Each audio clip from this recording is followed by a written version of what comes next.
Only reflecting the tastes of, the elite cinema. We can't even say anything because it's so tense. Yeah. Hey guys, it's Phoebe. Welcome to Watch Mojo, and today we are giving our definitive rank for all of the Best Picture nominees for the 92nd Academy Awards. I am joined today by my colleagues and friends, Matt, Noah, and Liam. Let's just get right into it. So can you tell us about this look? When we spoke earlier, you mentioned that this look is not a political statement. Is that right?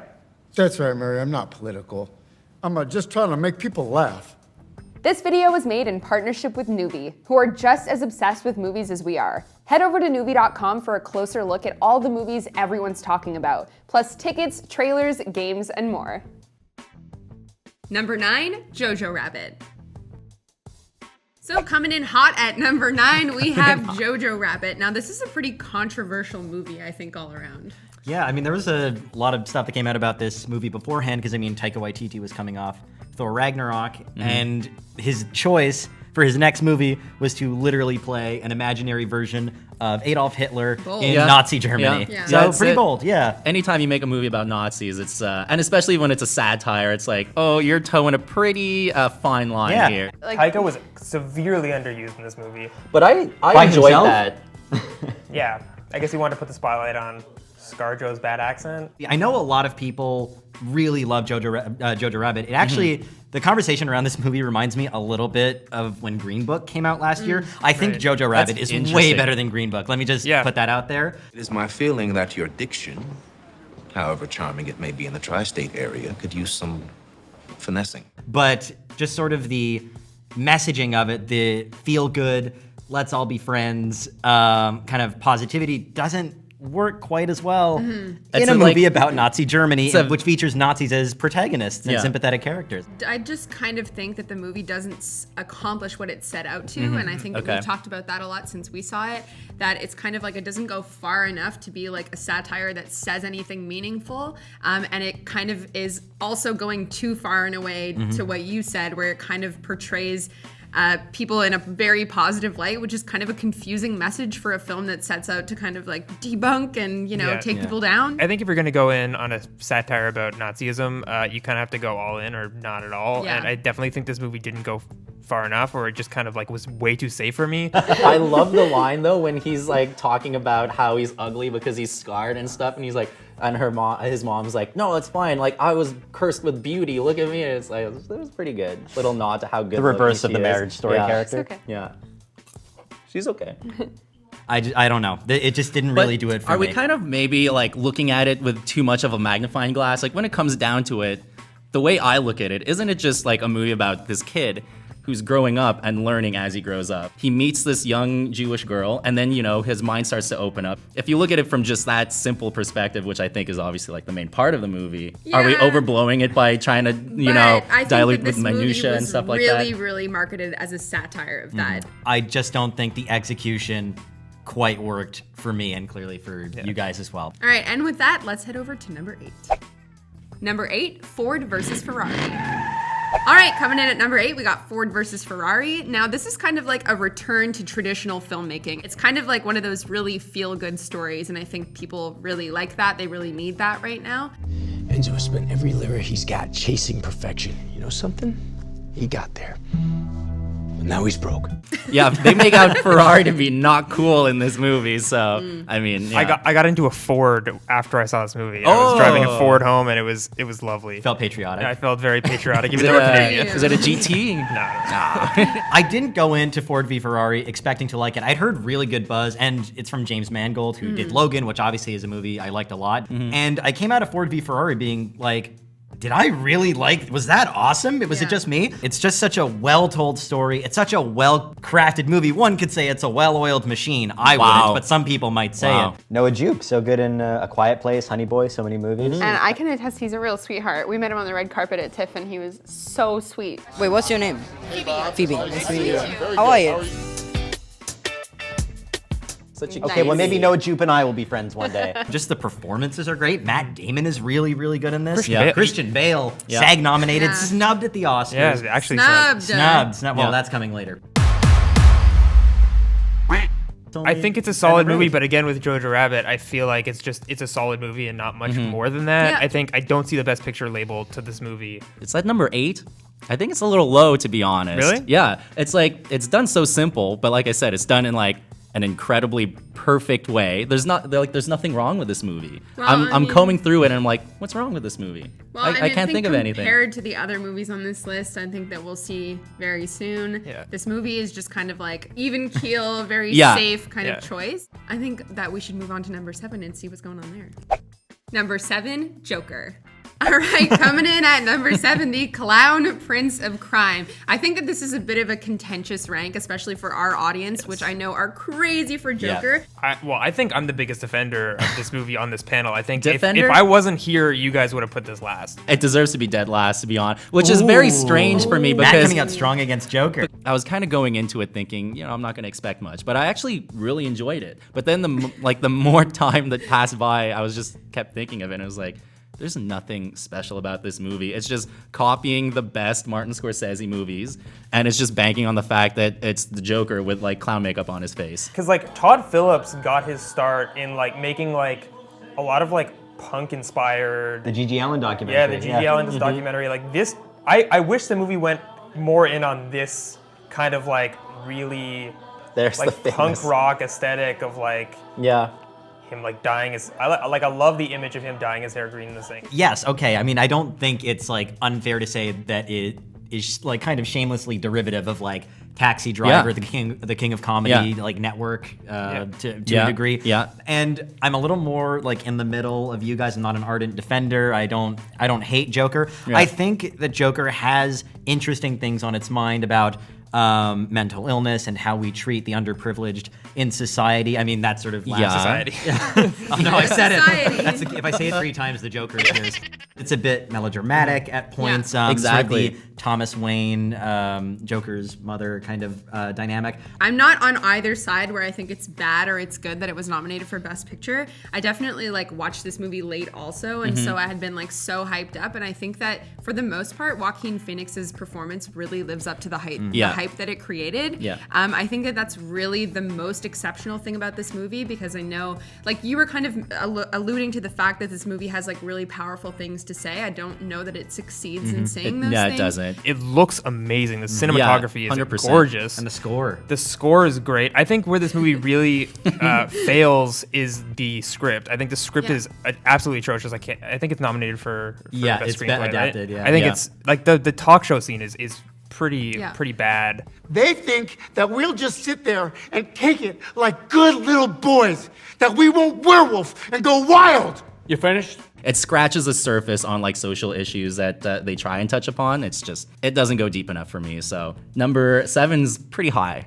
All right, in my so opinion. let's see what beat Joker on our list. Number 6, Little Women.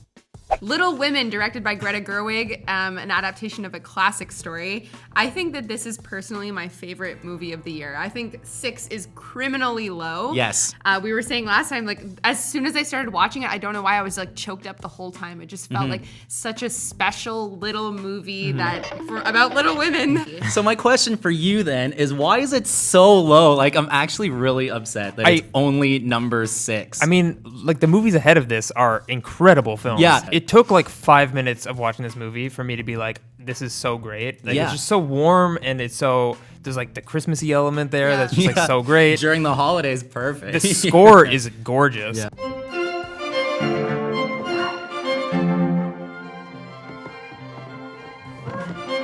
I mean, the performances are amazing. I keep talking about the performances in all these movies, but like, I can't help but gush about Saoirse Ronan, Florence Pugh especially, who's having a banner year. Playing a 13-year-old. That was pretty funny. Strange. Yeah. I only found that out later, and I was like, okay. Florence Pugh this in is her this Oscar movie. scene. Is fantastic. She's the standout in this movie. It takes everything that's good about this story and brings it to another level. Yeah. So like you said, with the Amy March character, who is just like notorious for being this awful, awful character that people hate, that Florence Pugh brings such a charm to this character, Yeah, such a great totally. motivation. Yeah. And I think that what I love most about this movie is that it really shows women in an unpolished light that's so refreshing and so liberating as a woman to watch that and be like, it's okay to be in like crazy crazy and silly and playful. Like, it's just so liberating to watch women be women. Let's get into number 5. Number 5, 1917. All right, this movie kind of took everybody by storm towards the end of the year. Like, I hadn't really heard that much about it leading up to its release, and now I cannot stop hearing about it. Sam Mendes, obviously an Oscar winner, working with Roger Deakins, who just won an Oscar for Blade Runner 2049, doing a one-take war movie. It was like he was like checking off boxes. It was like, how can I win another Oscar? I was pleasantly surprised with 1917. Yeah, Matt and I were, we were talking about this. I think I was kind of saying like, you get a lot of the boring bits because it's sort of made to look like one take, right? And there's a lot of walking around and sitting in cars in this movie. And I was like, I don't know, does that kind of detract from the momentum, from the tension of the narrative? I honestly didn't think so. I think that this seems like most likely to me to win Best Picture only because of the history and, you know, the Golden Globes and everything. And I think that, like, war movies, you know, we've seen so many war movies time after time. It seems like kind of Oscar bait, but this movie is really special because it just really conveys the humanity as well as, like, the technical feat of doing a movie in one take. It's so crazy that, like, the opening of this movie is, like, there's, like, 15 minutes in this trench, and I was kind of, like, sitting there. I was like, all right, where are they going with this or whatever? Like, there's that moment where they leave the trench, and it's just, like, it hit me there where I was like, oh, I see what you're doing. You're like, you built this like claustrophobia and then you escape that. It's like, oh my God, this is terrifying. You don't have that star power that you can kind of instantly connect with them or, you know, like invest in them. So the whole aspect that this is done in one shot really helps that. You know where they do put the star power though is in the cameos that are just out of nowhere. Anyway, so I think we can all agree that this movie is incredible, that it's very likely to be a contender for Best Picture, but let's move on to number 4. Number 4, Marriage Story. Now, Marriage Story is a bit of a phenomenon. I feel like when it came out, everybody was just going crazy for this movie. It was available on Netflix, so you could just watch it in the comfort of your home. We have Adam Driver, Scarlett Johansson with absolutely phenomenal performances. I love died this scene laughing so much. the first time I saw this. It's so, and you can feel that like really anxiety coming from him. Like he's trying so hard to come off as a good dad, and he just keeps making mistakes. And it's just this. When it comes to a head, I was howling with laughter. This is a movie that I didn't think that I would like because it seemed too much of a pretentious story. A lot of the dialogue to me was really cringy, but I thought that like the themes of the movie were so fantastic and so hilarious. This, I think, was my personal favorite of the year.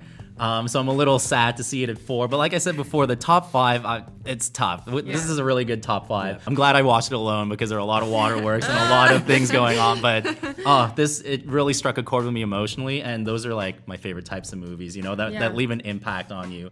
She says, I think I'm going to try to go to the Vatican. The Vatican? You'll be standing in line all day long. You'll never get to see anything. I'm sorry, Bert. Am I paying for this joke? A lot of people who watched it, a complaint with them I've heard is like, oh, it's like too theatrical. All their lines are very theatrical. It's like I'm watching a play, and I was like, why is that an issue? Like, he's also like a theater director. Of course, his personality is going to be kind of like that. Yeah. But I mean, it didn't feel over the top to me or anything like that. To me, there was some points that I did. I'm not gonna beat around the bush. I thought that, especially that scene that everybody's been referencing, where he's like, "You shouldn't be so sad that I had slept with her. You should be sad that I had a laugh with her," or you know, like it's just a lot of theatrics for a movie that's based so much in reality. That's part of what I like about this movie. What Noah Baumbach nails kind of about this world is just how lived in it feels, and all these sort of like little details, like the fact that their son still sits in a car seat when he kind of holds their hands to kind of keep them together. While it is not always the most pleasant movie to watch, really kind of lets you feel for both of these characters while not necessarily advocating for one over the other. But it's never like tonally off also. No, like for it to have a scene where a guy cuts his arm with a knife and it's supposed to be the funniest thing ever, and then like the fight scene and that be like the same movie is like incredible. With that, let's move on to number 3. Number 3, Once Upon a Time in Hollywood. Do we all love this movie? We actually all saw it together. We actually talked about it on a previous episode of Ranked. Phoebe does not like it. I don't, but I remember her howling with laughter at the theater, screaming. How can you not love that last scene? Yeah. Oh boy, there you go. There you go. That's, you don't mess with Cliff Booth. That fam. little. You just don't do it. I keep coming back to that, being like, did I actually like it that much? And then I watch it again. I'm like, each time I have the thought, is this Quentin Tarantino's best movie? Really?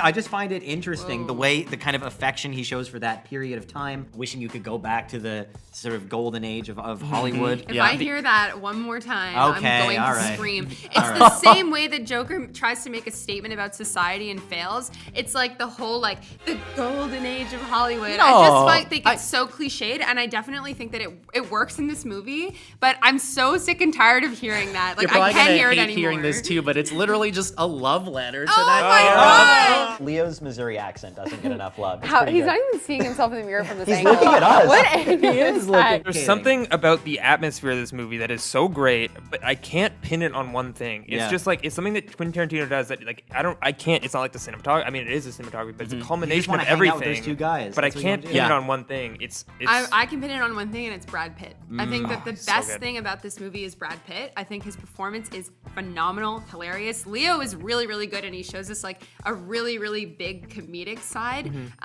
But just Brad Pitt was unbelievably Next level. good, Yeah. next level. I love the costume design in this movie too. They really I feel went the all outfits out. are I went right out and bought white fantastic. jeans after this. I was gonna say he looks really good in those white jeans. I really like them. It's cute. If Brad Pitt can pull it off, then so can I. Well, I think this movie definitely has a really strong shot at winning Yeah. Best Picture.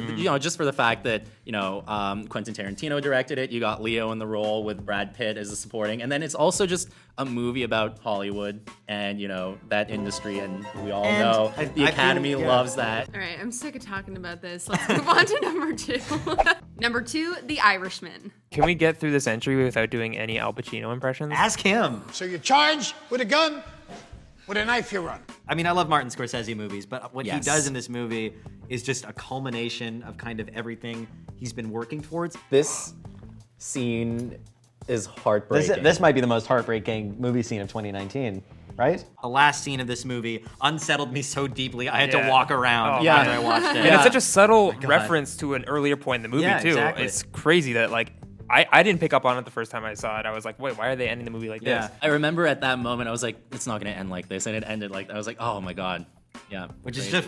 that's just what Marty, my friend Marty, one day, Marty, call me. I don't know who you are. We never spoke. I really think that the best part about this movie is Al Pacino's performance. I've said it before, I'll say it again. He brings the most energy and the most charisma, and I know that it has to do with the nature of his character, but I think also he just brings it all. He brings it all to the table, and I really, really love that. And I think that out of any of them, he deserves to be nominated. It's so easy to hate this guy, though. He comes in wearing sunglasses inside. I get it's Miami, but shirt open, showing all that nasty chest hair, short shorts. No wonder Jimmy Hoffa's making fun of him, I hope he wins Best Director now that Greta's not in the race, so I think he should take it. Damn, Yeah. okay. And Matt's with part of that- the Little Women hive. Yeah, that I am.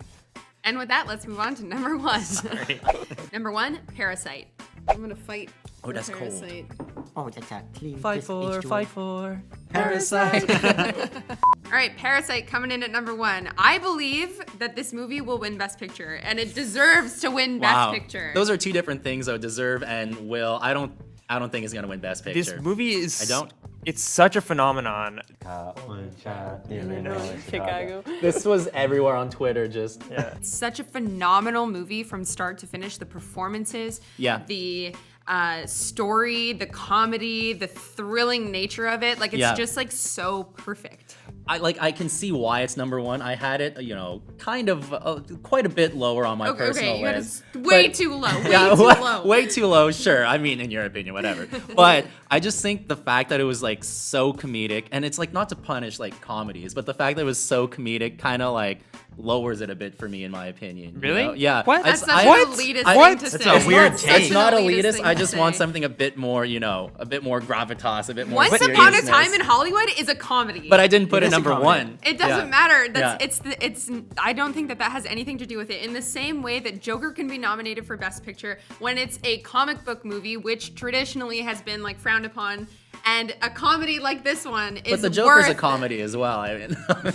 The scene where he pulls the Kleenex out of the garbage with the blood on it, and he's like, Oh my God, I was crying. I'm also just happy to see director Bong breaking into the sort of American conversation in such a big way. With this, he's made like one of the sharpest, most devastating satires in recent years. I mean, see, and this is a satire. Yes, this is exactly. a satire that succeeds where Jojo Rabbit would fail because it's not afraid to go all in. It gets messy and it gets crazy, but it is effective. This isn't Taika Waititi showing up every 30 minutes and being like, "Oh, look at me, I'm goofy, I'm This is Hitler." a satire. There's some big He actually shots. shows up in Parasite There's as some Hitler. big shots taken at Taika right now. I just think like this list is a mirror of like a satire done really well and then a satire done pretty poorly in my opinion. And it's all like the payoff is like perfection too. The the climax of the movie without giving up too many spoilies. All right, and that is the list. Now let's get to a segment we like to call Snubs and Flubs. Snubs and Flubs.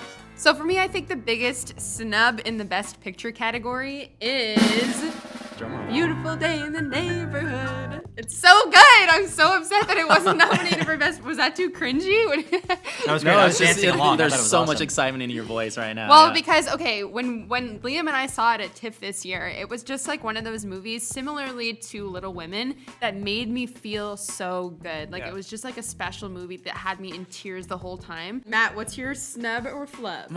I mean, I could talk for hours about how my girl, Greta Gerwig, was snubbed for Best Director, but I want to bring your attention to a little film called Midsommar. It was horrifying, and I love that, it was Ari Aster's like second movie. Hereditary was getting like such big buzz. That wasn't, recognized by the Academy in any way.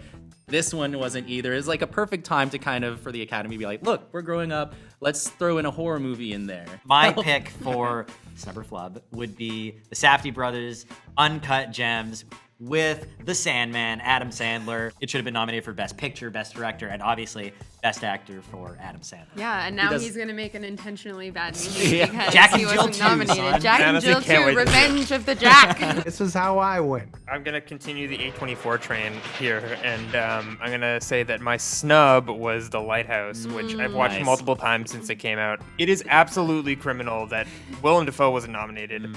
Just like the cinematography, the light, the way the lighthouse looks in like the establishing shots is insane. I want that poster on my wall. Yeah. Academy's just got to, focus on them a bit more, because Lighthouse and Midsommar were brilliant. Clearly, A24 is just killing it. We have 3 A24 picks here. Yeah, well, we wish A24 the best of luck next year at the 93rd Academy Awards. Thank you guys so much for watching. Which movies do you think were snubbed? Did we get the rank right? Let us know in the comments, and we'll see you next time. Bye. Bye. This video was made in partnership with Noovie, who are just as obsessed with movies as we are. Head over to Noovie.com for a closer look at all the movies everyone's talking about, plus tickets, trailers, games, and more. Do you agree with our picks? Check out this other recent clip from WatchMojo, and be sure to subscribe and ring the bell to be notified about our latest videos.